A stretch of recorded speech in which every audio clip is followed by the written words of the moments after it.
Hello everyone, welcome back to my channel. ನಾನಿವತ್ತು special ಆಗಿ ಏನು ಮಾಡ್ತಾ ಇದ್ದೀನಿ ಅಂದರೆ ಇಡ್ಲಿ, ಅಂದರೆ ಲೆಫ್ಟ್ ಓವರ್ ಇಡ್ಲಿ ಮಾಡಿರೋದು ಮಿಕ್ಕಿರುತ್ತಲ್ವಾ. ಸೊ ಅದನ್ನು ನಾನು ನೆಕ್ಸ್ಟ್ ಡೇಗೆ ಮತ್ತೆ ಅದನ್ನು ಬಿಸಿ ಮಾಡಿ ಹಾಗೆ ತಿನ್ನೋಕ್ಕೆ ಸ್ವಲ್ಪ ಬೇಜಾರೋದ್ರಿಂದ ಡಿಫ್ರೆಂಟಾಗಿ ಏನಾದರೂ ಮಾಡೋಣ ಅಂತ ಹೇಳಿ ಇಡ್ಲಿ ಹಾಕಿಬಿಟ್ಟು ಒಗ್ಗರಣೆ ಮಾಡ್ಕೊತಾ ಇದ್ದೀನಿ. ಸೊ ಅದಕ್ಕೋಸ್ಕರ ನಾನಿಲ್ಲಿ ಈ ಥರ ಕ್ಯೂಬ್ಸ್ ರೀತಿಯಾಗಿ ಇಡ್ಲಿನ ಕಟ್ ಮಾಡ್ಕೊಂಡಿದ್ದೀನಿ. ನಿಮ್ಗೆ ಯಾವ ಶೇಪಲ್ಲಿ ಬೇಕೋ ಅದನ್ನು ಉದ್ದುದ್ದ ಬೇಕಾದರೆ ಉದ್ದುದ್ದ ಕಟ್ ಮಾಡ್ಕೊಳ್ಳಿ, ಈ ಥರ ಬಾಕ್ಸ್ ಶೇಪಲ್ಲಿ ಬೇಕಾದರೆ ಬಾಕ್ಸ್ ಶೇಪಲ್ಲಿ ಕಟ್ ಮಾಡ್ಕೊಳ್ಳಿ. ಫಸ್ಟ್ ಒಂದು ಇಲ್ಲೊಂದು ಪಾತ್ರೆಗೆ ಒಂದು 2 ಸ್ಪೂನ್ ಅಷ್ಟು ಆಯಿಲ್ ಹಾಕಿದ್ದೀನಿ. ಹಾಗೆ ಒಂದು 2 ಸ್ಪೂನ್ ಅಷ್ಟು ಕೊಬ್ಬರಿ ಎಣ್ಣೆ ಕೂಡ ಹಾಕೊಂಡಿದ್ದೀನಿ. ಎರಡು ಮಿಕ್ಸ್ ಮಾಡಿ, ಕೊಬ್ಬರಿ ಎಣ್ಣೆ ಹಾಕಿದ್ರೆ ಸ್ವಲ್ಪ ರುಚಿ ಜಾಸ್ತಿನೇ ಬರುತ್ತೆ. ಸೊ ಅದರಿಂದ ಎರಡು ಹಾಕೊಂಡಿದ್ದೀನಿ. ನೀವು ತುಪ್ಪ ಬೇಕಾದರೆ ಹಾಕೊಬೋದು.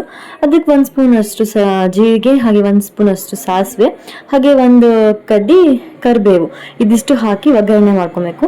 ಈ ಒಗ್ಗರಣೆ ಟೈಮಲ್ಲಿ ನೀವು ಸ್ವಲ್ಪ ಅದಕ್ಕೆ ಅರಿಶಿನ ಆ್ಯಡ್ ಮಾಡ್ಕೊಳ್ಳಿ. ನಾನು ಆಮೇಲೆ ಅರಿಶಿನ ಹಾಕೊಂಡಿದ್ದೀನಿ. ಸ್ವಲ್ಪ ಟೈಮಲ್ಲಿ ಅರಿಶಿನದ ಪುಡಿಯನ್ನು ಹಾಕ್ಕೊಳ್ಳಿ. ಆ ಎಣ್ಣೆಗೆ ಮಿಕ್ಸ್ ಮಾಡೋಕ್ಕೆ ಸ್ವಲ್ಪ ಈಸಿ ಆಗುತ್ತೆ. ನಾನು ಆಮೇಲೆ ಹಾಕೊಂಡಿರೋದ್ರಿಂದ ಸ್ವಲ್ಪ ಮಿಕ್ಸ್ ಮಾಡಬೇಕಾದ್ರೆ ಇಡ್ಲಿ ಪುಡಿ ಆಗೋ ಚಾನ್ಸಸ್ ಬರುತ್ತೆ. ಸೊ ಅದಕ್ಕೋಸ್ಕರ ಎಣ್ಣೆಯಲ್ಲೇ ಒಗ್ಗರಣೆ ಹಾಕ್ಕೊಬೇಕಾದ್ರೆ ಒಂದು ಅರ್ಧ ಸ್ಪೂನ್ ಅಷ್ಟು ಅರಿಶಿನ ಹಾಕ್ಕೊಂಡು ಆಫ್ ಮಾಡಿಬಿಟ್ಟು ಇಡ್ಲಿ ನಾವೇನು ಕಟ್ ಮಾಡಿ ಇಡ್ತೀವಲ್ಲ ಕ್ಯೂಬ್ ರೀತಿಯಾಗಿ, ಅದನ್ನು ಅದಕ್ಕೆ ಮಿಕ್ಸ್ ಮಾಡ್ಕೊತಾ ಇದ್ದೀನಿ. ಒಂದ್ಸತಿ ಚೆನ್ನಾಗಿ ಮೇಲೆ ಕೆಳಗಡೆ ಒಗ್ಗರಣೆ ಏನಿರುತ್ತಲ್ಲ ಇಡ್ಲಿ ಎರಡೂ ಕೂಡ ಚೆನ್ನಾಗಿ ಒಂದ್ಸತಿ ಮಿಕ್ಸ್ ಮಾಡ್ಕೊಳ್ಳಿ. ಸೊ ಇವಾಗ ನಾನು ಇದಕ್ಕೆ ಅರಿಶಿನದ ಪುಡಿಯನ್ನು ಆ್ಯಡ್ ಮಾಡ್ಕೊತಾ ಇದ್ದೀನಿ. ಸೊ ನಾನು ಹೇಳಿದ್ನಲ್ವ, ನೀವು ಎಣ್ಣೆಯಲ್ಲಿ ಕೂಡ ಅರಿಶಿನ ಹಾಕ್ಬೋದು, ಚೆನ್ನಾಗಿ ಮಿಕ್ಸ್ ಆಗುತ್ತೆ ಅನ್ನೋದಕ್ಕೆ ಒಂದೇ ಕಾರಣಕ್ಕೆ. ನಾನಿಲ್ಲಿ ಸ್ವಲ್ಪ ಅರಿಶಿನ ಹಾಗೆ ರುಚಿಗೆ ತಕ್ಕಷ್ಟು ಉಪ್ಪು, ಇದಿಷ್ಟು ಹಾಕ್ಕೊಂಡು ಒಂದು ಸ್ವಲ್ಪ ಮಿಕ್ಸ್ ಮಾಡ್ಕೊಂಡಿದ್ದೆ. ಉಪ್ಪನ್ನ ನೋಡ್ಕೊಂಡು ಹಾಕ್ಕೊಳ್ಳಿ. ಇಡ್ಲಿಗೆ ಆಲ್ಮೋಸ್ಟ್ ಆಗಿ ಬ್ಯಾಟರ್ಗೆ ನಾವು ಉಪ್ಪು ಹಾಕಿರ್ತೀವಿ, ಏನು ಅಷ್ಟೊಂದು ಬೇಕಾಗಿಲ್ಲ. ಒಂದು ಅರ್ಧ ಸ್ಪೂನ್ ಅಷ್ಟು ಉಪ್ಪನ್ನ ಹಾಕ್ಕೊಂಡು ಮಿಕ್ಸ್ ಮಾಡ್ಕೊಳ್ಳಿ.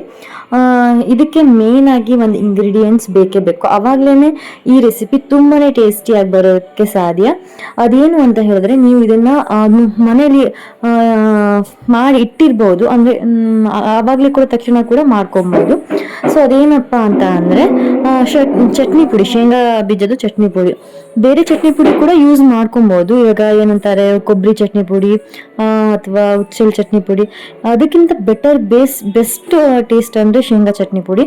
ಇದನ್ನು ಹಾಕೋದ್ರಿಂದ ನೆಕ್ಸ್ಟ್ ಲೆವೆಲ್ ಟೇಸ್ಟ್ ಅಂತಾನೆ ಹೇಳ್ತೀನಿ. ಇಡ್ಲಿನ ಹೀಗೂ ಕೂಡ ಮಾಡಿ ತಿನ್ಬೋದಾ ಅಂತ ನನಗೆ ಅನಿಸುತ್ತೆ. ಹೀಗೆ ಇಡ್ಲಿನ ಚಟ್ನಿಯಲ್ಲಿ ಹಾಕೊಂಡು ತಿನ್ನೋ ಬದಲು ಈ ಥರ ಒಗ್ಗರಣೆ ಹಾಕಿ ಅದಕ್ಕೆ 2 3 ಸ್ಪೂನ್, ಅಂದರೆ ಜಾಸ್ತಿನೂ ಹಾಕೊಬೋದು, 4-5 ಸ್ಪೂನ್ ಅಷ್ಟು ಈ ಶೇಂಗಾ ಚಟ್ನಿ ಪುಡಿನ ಹಾಕಿ ಮಿಕ್ಸ್ ಮಾಡೋದ್ರಿಂದ ಟೇಸ್ಟ್ ಮಾತ್ರ ತುಂಬಾ ಚೆನ್ನಾಗಿ ಬರುತ್ತೆ. ಶೇಂಗಾ ಚಟ್ನಿ ಪುಡಿ ರೆಸಿಪಿ ನನ್ನ ಚಾನಲಲ್ಲಿದೆ, ಇಂಟ್ರೆಸ್ಟ್ ಇದ್ದರೆ ಅಲ್ಲಿ ಹೋಗಿ ಚೆಕ್ ಮಾಡಿ. ಅದೇ ರೀತಿಯಾಗಿ ಶೇಂಗಾ ಚಟ್ನಿ ಪುಡಿ ನೀವು ಮಾಡಿ ಇಟ್ಕೊಂಡ್ರೆ ತುಂಬ ದಿನಗಳ ಕಾಲ ಇಟ್ಕೊಬೋದು. ಹಾಗೆ ಈ ಥರ ಇಡ್ಲಿಗೆ ಅಥವಾ ಬೇರೆ ಬೇರೆ ರೆಸಿಪಿಗೆ ಕೂಡ ನೀವು ಹಾಕೊಬೋದು. ತುಂಬಾ ಚೆನ್ನಾಗಿ ಬರುತ್ತೆ ಶೇಂಗಾ ಚಟ್ನಿ ಪುಡಿ ಹಾಕೋದ್ರಿಂದ ಟೇಸ್ಟು. ಇಷ್ಟೇ ಮುಗೀತು. ತುಂಬಾ ರುಚಿಯಾಗಿರುವಂತಹ ಈ ಇಡ್ಲಿ ಒಂದು ಒಗ್ಗರಣೆ ರೆಸಿಪಿ ರೆಡಿ ಆಗುತ್ತೆ. ಇದಕ್ಕೆ ಮೇಲೆ ಸ್ವಲ್ಪ ಕೊತ್ತಂಬರಿ ಸೊಪ್ಪನ್ನ ಉದಿಸ್ಕೊಂಡ್ಬಿಟ್ರೆ ತುಂಬಾ ರುಚಿಯಾಗಿರುವಂತಹ ಈ ರೆಸಿಪಿ ರೆಡಿ ಆಗುತ್ತೆ. ಇದನ್ನ ಟ್ರೈ ಮಾಡಿ ಅಂತ ನಾನು ಹೇಳ್ತಾ, ನಿಮ್ಮ ಫ್ಯಾಮಿಲಿ ಆ್ಯಂಡ್ ಫ್ರೆಂಡ್ಸ್ಗೂ ಕೂಡ ಶೇರ್ ಮಾಡಿ. ಮತ್ತೆ ಹೇಗೆ ನೀವು ಟ್ರೈ ಮಾಡಿಬಿಟ್ಟು ನನಗೆ ಕಮೆಂಟ್ ಅಲ್ಲಿ ತಿಳಿಸಿ ಹೇಗೆ ಬಂದಿದೆ ಅಂತ ಹೇಳಿ. ನನ್ನ ಚಾನಲ್ನ ಹೀಗೆ ಸಪೋರ್ಟ್ ಮಾಡ್ತಾ ಇರಿ. Thank you for watching. ಇನ್ನೂ ಯಾರೆಲ್ಲ ನನ್ನ ಚಾನಲ್ನ ಸಬ್ಸ್ಕ್ರೈಬ್ ಮಾಡದೆ ನೋಡ್ತಾ ಇದ್ದೀರಾ, ಪ್ಲೀಸ್ ದಯವಿಟ್ಟು ಸಬ್ಸ್ಕ್ರೈಬ್ ಮಾಡ್ಕೊಂಡು ನೋಡಿ. ಹಾಗೆ ಪಕ್ಕದಲ್ಲಿರುವ ಬೆಲ್ ಐಕನ್ನ ಕ್ಲಿಕ್ ಮಾಡಿ, ನನ್ನ ಫಸ್ಟ್ ನೋಟಿಫಿಕೇಶನ್ ನಿಮ್ಗೆ ಬರುತ್ತೆ. So thank you so much. Bye bye.